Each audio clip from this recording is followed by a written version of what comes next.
In 1936, a local struggle in Spain polarized public opinion throughout Europe.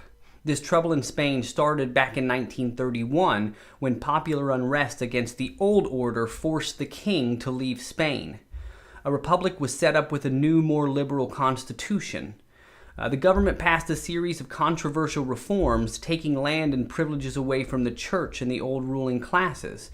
Still, leftists demanded more radical reforms, and conservatives, backed by the military, rejected change. In 1936, a conservative general named Francisco Franco led a revolt that touched off a bloody civil war. Fascists and supporters of right-wing policies, called nationalists, rallied to back Franco.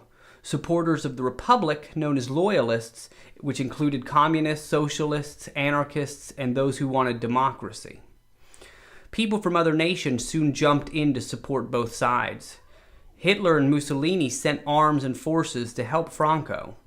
The Soviet Union sent soldiers to fight against fascism alongside the Spanish Loyalists. Although the governments of Britain, France, and the US remained neutral, individuals from those countries, as well as other countries, also fought with the Loyalists.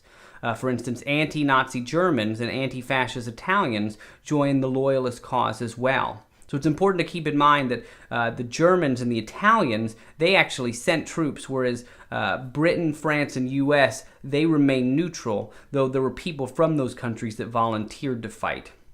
Now, both sides committed horrible atrocities. This ruinous struggle took more than 500,000 lives. One of the worst horrors was a German air raid at Guernica, a small Spanish market town in April 1937, where the German planes dropped their loads of bombs and then swooped low to machine gun anyone who had survived the bombs. And in this incident, nearly 1,000 innocent civilians were killed.